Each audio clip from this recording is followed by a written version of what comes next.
Hello दोस्तों, विजय batch में आप सभी का स्वागत है। आशा करते हैं आप सभी अच्छे होंगे, स्वस्थ होंगे और हमेशा की तरह 100% अपने स्टडी को दे रहे हैं। हम लोग मॉडर्न हिस्ट्री के सीरीज को कर रहे हैं और मॉडर्न हिस्ट्री के सीरीज में हम लोगों ने ऑलमोस्ट बहुत सारे इसके पोर्शन ऑलरेडी कवर कर रखा है। और आज जो हम लोग टॉपिक करेंगे उसमें है भारत में यूरोपियों का आगमन। आज हम लोग करेंगे भारत में यूरोपियों का आगमन, भारत में यूरोपियों का आगमन का आगमन।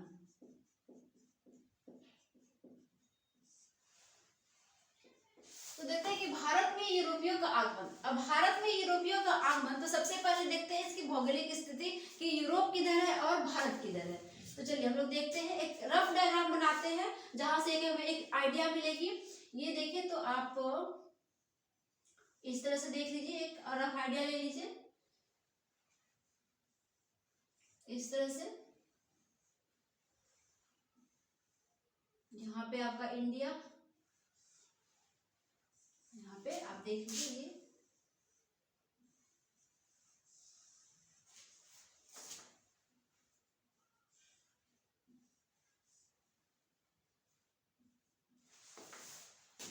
तो ये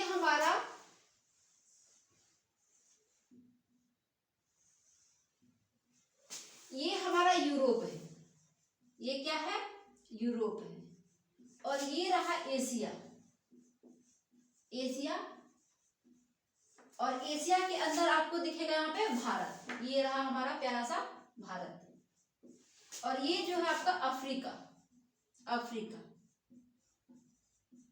और ये उत्तरी अमेरिका और ये दक्षिणी अमेरिका, उत्तरी अमेरिका और ये दक्षिणी अमेरिका। ठीक है, ये रहा आपका एक रफ डायग्राम जहां से आपको आइडिया मिलता है कि यूरोपियों का भारत में आगमन। तो यूरोपियों का भारत में आगमन कब हुआ? तो प्राचीन काल से ही यूरोपियों का भारत में आगमन है और यहाँ पे व्यापार उनका प्राचीन काल से ही होता आया है, हड़प्पा काल से ही होता आया। लेकिन जो हम लोग यहाँ पढ़ेंगे वो देखेंगे कि मध्य काल में ऐसी कौन सी घटना हुई जिसकी वजह से यूरोपियों का आगमन जो है। लेकिन जो हड़प्पा काल में जो यहाँ पे यूरोपियों का आगमन होता था वो यहाँ स्थल मार्ग से होता था, इस वाले एरिया से होता था। लेकिन जो हम यहाँ पे पढ़ेंगे वो देखेंगे जो समुद्री मार्ग से भारत में यूरोपियन कैसे आए, क्या जरूरत पड़ गई, कौन सी ऐसी परिस्थितियां हो गई जिसकी वजह से यूरोप वालों को इस मार्ग को छोड़कर ये मार्ग को खोजना पड़ा। इसी को हम लोग यहाँ पे देखेंगे। और ये जब मार्ग खोज लिया गया, ये वाला मार्ग को खोज लिया गया, इस मार्ग को भारत आने की इस मार्ग को खोज लिया गया, तो अभी देखना है कि यूरोप में कौन कौन सी ऐसी कंट्री थी, कौन कौन सी ऐसी पोर्शन था, एरिया था जहां से भारत में यूरोपियंस आए, कौन कौन सी ऐसी कंट्री है जहां से भारत में यूरोपियन आए, इसी को हम लोग देखना है। तो सबसे पहले हम लोग देखते हैं कि रास्ता की खोज कैसे हुई।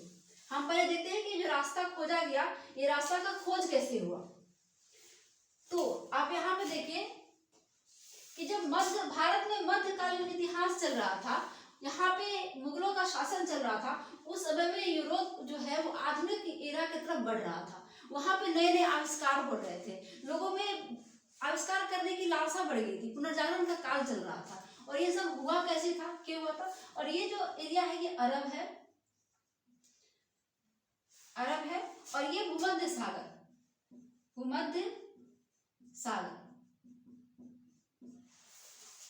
और ये जो आपका है ये हिंद महासागर, ये जो देख रहे हैं ना आप, ये सारा ये हिंद महासागर, हिंद महासागर, महासागर। अब देखिए, जो हमने देखा कि प्राचीन काल में इस पोर्शन से व्यापार होता था, स्थल मार्ग से व्यापार होता था। लेकिन जब आधुनिकीकरण होने लगा, पुनर्जागरण होने लगा, लोग आविष्कार करने लगे, तो यहाँ से जो यूरोपियन कंट्री थी, जो यूरोपियन व्यापारी थी, वो स्थल मार्ग से ना होकर ये जल मार्ग से कहाँ पहुंचे? तो भारत पहुंचे। इसी चीज को हमको यहाँ पे देखना है। तो चलिए हम लोग देखते हैं तो कौन कौन से ऐसे कारण हुए। तो ये 1453 का बात है, 1453 का बात है। तो तुर्कों ने क्या किया था, कुछ कुस्तुनतुनिया, यहाँ पे एक जगह है, यहाँ पे ये आपका टर्की है, यहाँ पे ये जगह कुस्तुनतुनिया, यहाँ पे इटली, ऐसे कर लो, यहाँ पे ये पुर्तगाल और यहाँ पे ये स्पेन। जो भी यहाँ से जो व्यापारी जाते थे यूरोप में, वो यहाँ से फारस की खाड़ी होते हुए, हरमुज होते हुए, ईरान इराक होते हुए, यहाँ पे तुर्की होते हुए, इटली होते हुए कहाँ पहुँचता था? यूरोप में पहुँचता था। जो दूसरा रास्ता था वो यहाँ से होते हुए, अरब सागर होते हुए, यहाँ से ये स्थल मार्ग से, फिर यहाँ से जल मार्ग से होते हुए इटली में जाते हुए फिर कहाँ जाता था? यूरोप पे था। तो जो ये वाला पोर्शन था, इस पे पूरा भूमध्य सागर बोल लीजिए तो पूरा इटली का एक अधिकार था। उस पे जिनेवा, एक वेनिस कंट्री था यहाँ पे इटली का, उसका पूरा वर्चस्व था। फिर जिनेवा का वर्चस्व था, यहाँ पे जो अरब का वर्चस्व था। तो जब अरबों ने अटैक किया और ये कुस्तुनतुनिया को अपने कब्जे में कर लिया, तो कुस्तुनतुनिया को जैसे इन्होंने कब्जे में कर लिया, तो जो ये वाला मार्ग था कहाँ जाने के लिए? यूरोप जाने के लिए। उस पे क्या हो गया? मुसलमान शासकों का नियंत्रण हो गया। उनको अब क्या करना पड़ा? तो यूरोप वाले को यहाँ से जाना उन्होंने बंद कर दिया। व्यापार बिल्कुल ठप सा हो गया। उसी समय में ये वाला जो एरिया था, यहाँ पे जिनेवा, वेनिस का बहुत ज्यादा वर्चस्व था। इटली का यहाँ पे क्या कहता है? वर्चस्व था। तो ये वाले एरिया से भी अगर वो व्यवहार करते थे तो उन्हें बहुत सारे परिस्थितियों से होकर गुजरना पड़ता था। पहले वाटर में जाओ, फिनलैंड में जाओ, फिर वाटर में जाओ, फिनलैंड में जाओ, ऐसे करके इटली को पहना पड़ता था। और इटली से होते हुए सारे सामग्री कहा जाता था यूरोप के अन्य कंट्रियों में जाता था, जो कि मुश्किल होता था। और यहाँ बहुत सारे शासकों से उन्हें क्या करना पड़ता था? तो लड़ाई झगड़े भी हो जाती थी। यहाँ बहुत ज्यादा उन्हें कर देना पड़ता था, इनका नियंत्रण था। तो ये वाला मार्ग भी उनके लिए क्या किया? अवरुद्ध हो गया। कब हो गया?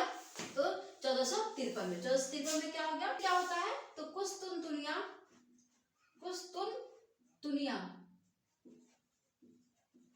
पर किसका ऊपर?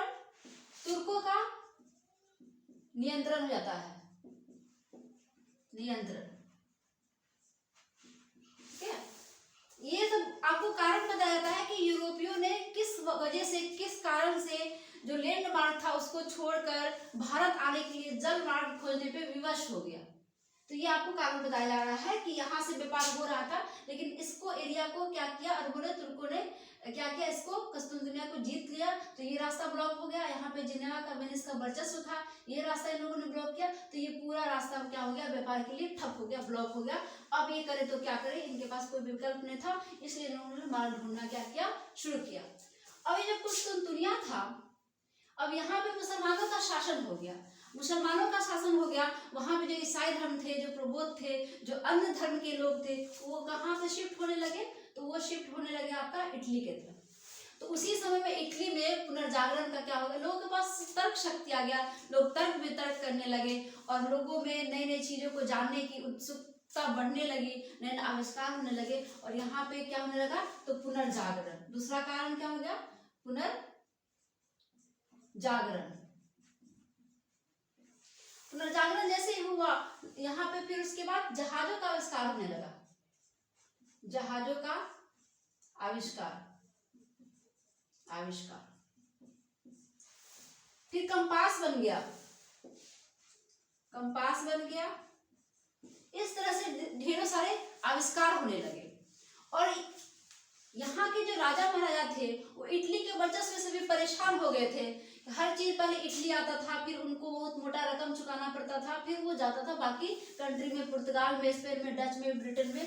तो यहाँ पे जो ये थे, इन्होंने क्या किया? वहाँ के नाविकों को, वहाँ के जो लोग थे उनको मोटिवेट किया क्या करने के लिए? तो भारत में मार्ग ढूंढने के लिए, भारत में जाने के लिए, समुद्री मार्ग ढूंढने के लिए उनको क्या किया?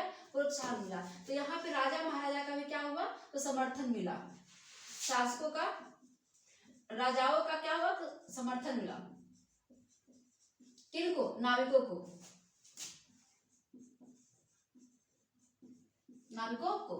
ठीक है, जाओ तुम, जो भी पैसा लगेगा हम देंगे, क्योंकि नेविगेशन के लिए उस समय में क्या थी? तो पैसे की जरूरत थी।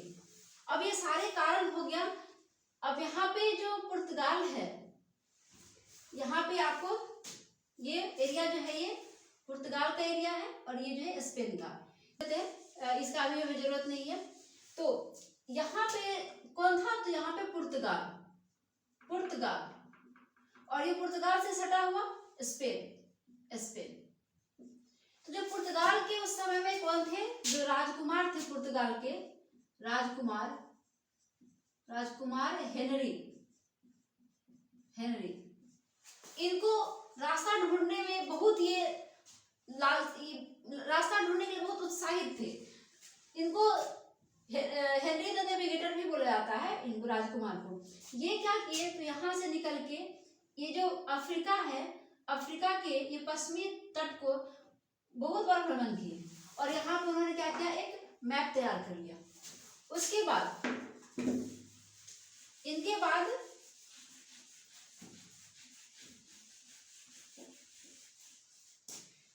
बाद जो दूसरा व्यक्ति निकला वो था हमारे पास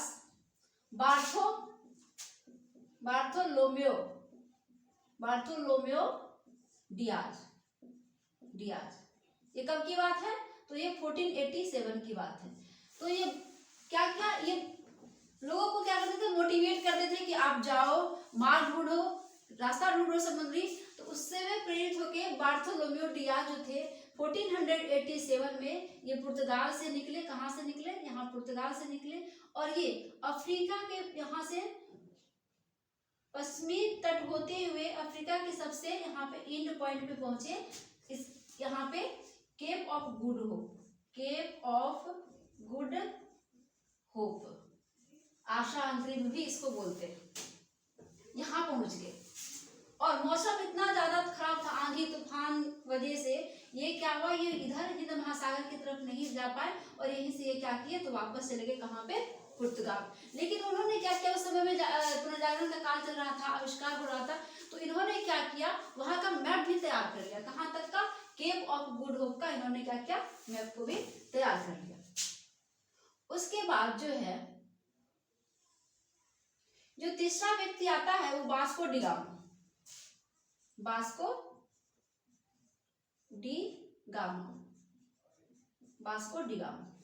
और ये कब की बात है, ये आपका 1498 का बात है। ये पुर्तगाल के लिस्बन से निकलकर अफ्रीका के पश्चिमी तट होते हुए, जो इनके पास पहले से मैप तैयार था, केप ऑफ गुड होप होते हुए, जब ये यहाँ पे केप ऑफ गुड होप पहुंचे, तो यहाँ पे जो व्यापारी थे, गुजरात का एक उनको व्यापारी मिला यहाँ पे। कहाँ पे, तो केप ऑफ गुड होप के पास, यहाँ वाले एरिया में उनको क्या मिला, तो गुजरात का व्यापारी।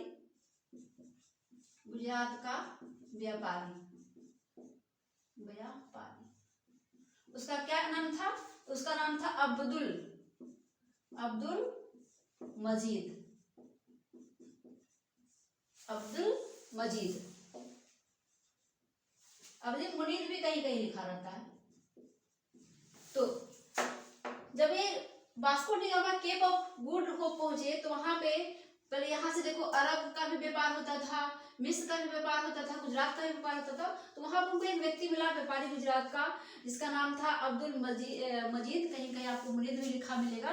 तो ये उनको सहयोग किए, किनको सहयोग किए, तो वास्को डी गामा को सहयोग किए। उन्होंने रास्ता दिखाया, भारत का मार्ग दिखाया। और ये जो वास्को डी गामा है, ये केप ऑफ गुड होप होते हुए, हिंद महासागर को पार करते हुए, भारत के यहाँ पे देखो आप, दक्षिणी सिरा, यहाँ पे केरल के कालीकट बंदरगाह पे पहुंच गए। कालीकट जो कहाँ पे है, केरल। जब ये कालीकट पहुंचे, तो वहां पे एक राजा था, हिंदू शासक का नाम क्या था, उसको एक उपाधि दी गई थी, जमोरिन, जो उनकी पैतृक उपाधि थी। इन्होंने क्या किया, उसका स्वागत किया। किसका स्वागत किया, वास्को डी गामा का। लेकिन वहां पे तो पहले से अरब का वर्चस्व था। ये जो वास्को डी गामा है, वहां से अब क्या किए, वापस यहाँ से बहुत सारे इन्होंने क्या किया, वास्को डी गामा ने मसाले लिए, मसाला, वस्त्र और जड़ी बूटी ये सब लेकर वापस कहाँ गए, तो वापस ये कहाँ चले गए, तो ये फिर वापस पुर्तगाल चले गए। तो जब ये वापस पुर्तगाल चले गए तो वहां पे जो यहाँ से मसाले लेकर गए थे वहां पे जो उन्होंने बेचा तो उनको 60 गुना ज्यादा मुनाफा कमाया। 60 गुना क्या हुआ, ज्यादा मुनाफा हुआ। जितना भी खर्च लगा था उसको काट कर दो तो इनको कितना मुनाफा हुआ, 60 गुना इनको मुनाफा हुआ। तो फिर इनसे प्रेरित होके बाकी भी लोग जो है वहां से निकले और वहां के जो राजा थे उन्होंने अपने एक टोली को भेजा, पेड्रो अल्वारेज। किसको भेजा, अब जो आ रहे हैं वो है Pedro Pedro Pedro Alvares Cabral Cabral. और ये किसके साथ है, बार्थोलोम्यो डियाज, बार्थोलोम्यो डियाज, लोम्यो डियाज। इनके साथ 13 जहाज प्लस 1200 लोग भी आए। कहाँ पे आया, तो इंडिया में आया। कहाँ पहुंचे, कालीकट पहुंचे। वहां पे अरब जो है पहले से वर्चस्व बढ़ाए हुए थे, इनको अरबों के साथ संघर्ष भी करना पड़ा। और ये कालीकट से निकल के कोचीन और कुन्नूर में इन्होंने अपना व्यापार चलाया। वहां पे व्यापार को सुरक्षित करने के लिए फिर ये मसाले और अन्य सामान लेकर कहाँ चले गए, पुर्तगाल चले गए। यहाँ तक आपको याद होना चाहिए, ये सारी चीजें हैं। और ये कब आए थे, तो ये 1500 ईस्वी में आए थे, वापस चले गए। चलिए ये आप नोट कर लो, आप स्क्रीनशॉट ले लो, हम लोग रख करते हैं, आगे देखते हैं। फिर क्या होता है कि 1502 में वास्को डी गामा भारत आते हैं। वास्को डी गामा कहाँ आते हैं, भारत आते हैं। और 1503 में, ये आपको याद रखना है कि 1503 में, ये डेट आपको याद रखना है कि 1503 में कोचीन में यहाँ पुर्तगालियों ने अपना पहला कंपनी स्थापित किया। अपना क्या किया, पहला कंपनी स्थापित किया। यहाँ पे पहला फैक्ट्री लगाया, ठीक है, ऐसे फैक्ट्री लगाया। ये आपको याद रखना है कि 1503 में कोचीन में पहला फैक्ट्री लगाया। वास्को डी गामा जो है वो 3 बार भारत आए थे। एक बार आपने देखा था कि 1498 में आए थे, दूसरा आपने देखा कि 1502 में आए थे, और तीसरा जो है ये आए थे 1524 में, जब यहाँ पे इनकी मृत्यु भी हो जाती है। और कहाँ पे होती है इनकी मृत्यु, कोचीन हो जाती है। तो प्रश्न आपसे बन सकता है, पूछ सकता है कि वास्को डी गामा की मृत्यु कहाँ हुई थी, वास्को डी गामा भारत में कितनी बार आया था, ये आपसे प्रश्न पूछ सकता है। वास्को डी गामा से एक और प्रश्न बनता है कि भारत के लिए समुद्री मार्ग का खोज सबसे पहले किसने किया था, तो वास्को डी गामा किया था। कब किए थे, तो 1498 में किए थे। इतना प्रश्न वास्को डी गामा से आपका बनता है। जो उसके बाद जो है वो आपको देखना है कि 1500, अब वास्को डी गामा के बाद कौन से पुर्तगाली जो है वो इंडिया आए, तो फ्रांसिस्को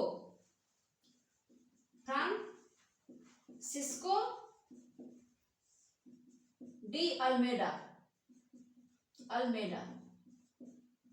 फ्रांसिस्को डी अल्मेडा।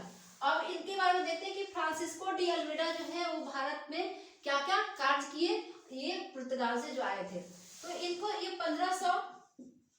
1505 से लेके 1509 तक इनका समय रहा। तो ये भारत, जो पुर्तगाल के शासक थे, उन्होंने भारत में सुचारू ढंग से व्यापार को चलाने के लिए अब यहाँ पे उन्होंने बोला कि यूरोप से अब काम नहीं चलेगा, यहाँ पे ही वायसराय को बैठाना पड़ेगा।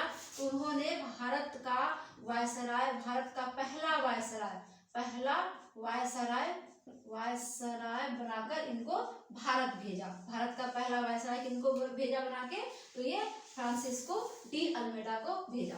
और जब फ्रांसिस्को डी अल्मेडा भारत आए, ये भारत के पहले वायसराय बन के आए, तो इन्होंने क्या किया, तो ये जो हिंद महासागर था, ये वाला एरिया जो हिंद महासागर है, इस हिंद महासागर में इन्होंने सोचा कि कुछ ऐसा करते हैं जो ये अरब है, फ्रांस है, मिस्र है, जो सारे लोग हैं, इस पे व्यापार वो नहीं कर पाए, इंडियन है, इस पे व्यापार वो नहीं कर पाए। तो इन्होंने एक नीति लाई थी। पूछ सकता है आपसे कि ब्लू वाटर पॉलिसी,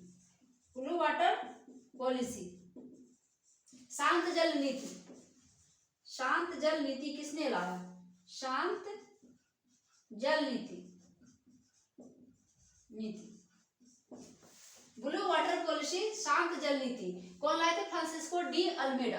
तो आपसे ये प्रश्न यहाँ से बन सकता है कि ब्लू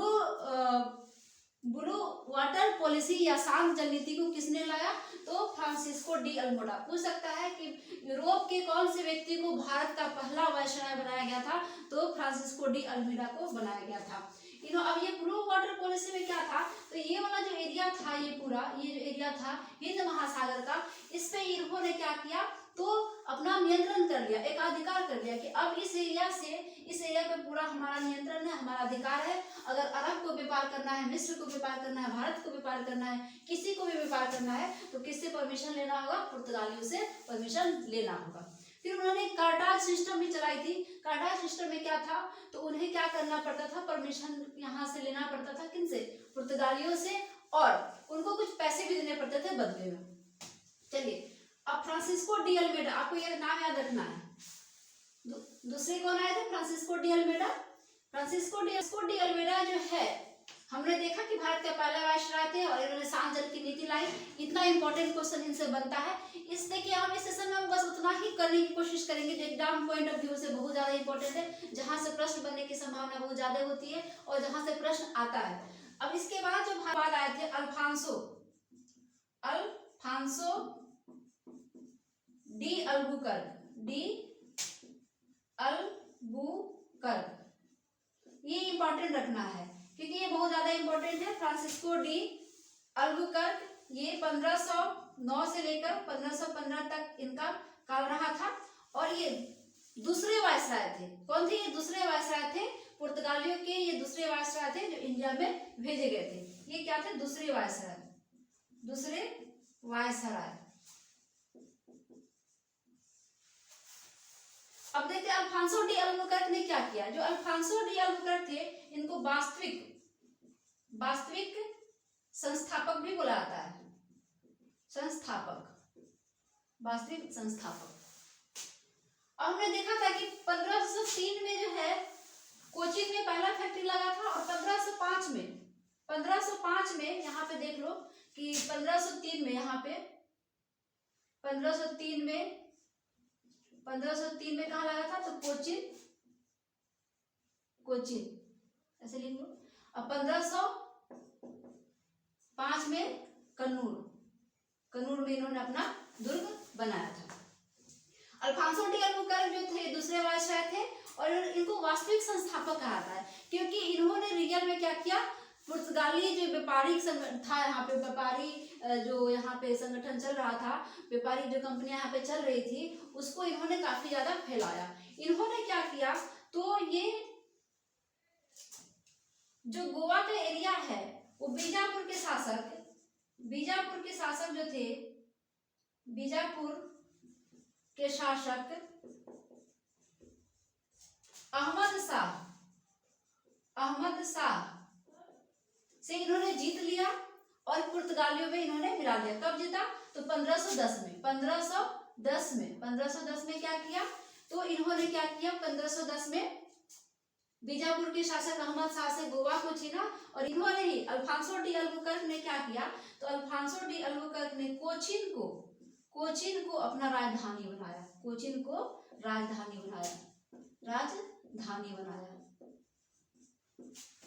इससे पहले फ्रांसिस्को डी अल्मेडा ने राजधानी नहीं बनाया था। अल्फांसो डी अल्बुकर्क ने पहली बार किसको राजधानी बनाया? तो कोचीन को अपना राजधानी बनाया। जीता था किसको? गोवा को, लेकिन राजधानी किसको बनाया था? तो ये बनाया था को कोचीन को। फिर अल्फांसो डी अल्बुकर्क ने क्या काम किया? तो इन्होंने ये जो गोवा का एरिया था यहाँ पे सती प्रथा को बैन कर दिया।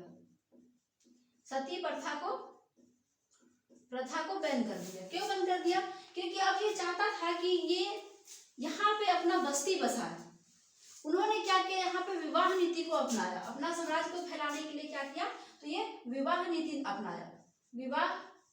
को अपनाया। वो क्या करता था? यहाँ पे सती प्रथा को रोक लिया। जो सती होती थी उनसे यहाँ की स्त्रियों से विवाह करते थे और यहाँ पे अपने वंश को बढ़ाया और इस तरह से ये पूरा एरिया में अपना क्या किया? कब्जा कर लिया था। चलिए अगला देखते हैं।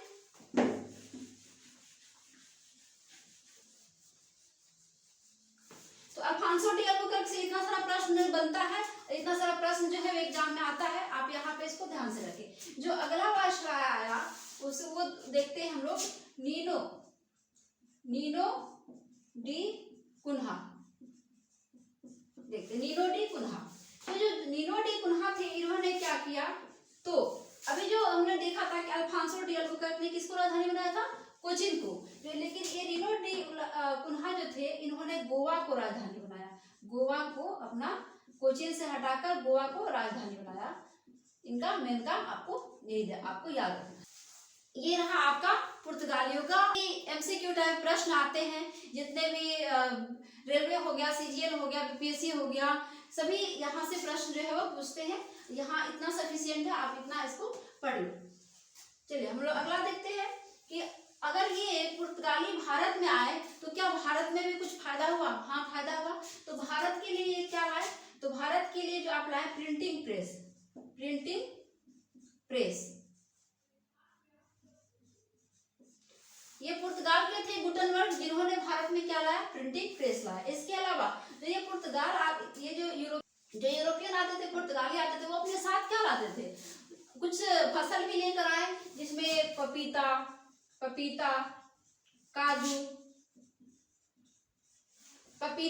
काजू, आलू, मक्का,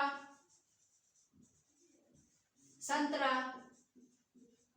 ये सारा फल किसका देन है, ये आपका यूरोपियन का ही देन है, जो बाद में यहाँ पे विस्तृत रूप में इसका फसल होने लगा। ये पुर्तगाली जो थे, यहाँ पे भारत में सहिष्णुता नहीं दिखाते थे, लोगों के साथ उनका व्यवहार जो था वो दुर्व्यवहार था, वो अच्छा व्यवहार नहीं था, इसलिए यहाँ से उनको कोई ज्यादा सपोर्ट नहीं मिला। और ये सिर्फ ये पानी वाले एरिया तक ही सीमित है, ऊपर बढ़ने की कोशिश नहीं की, तो काफी कम क्षेत्रों में सीमित हो गए।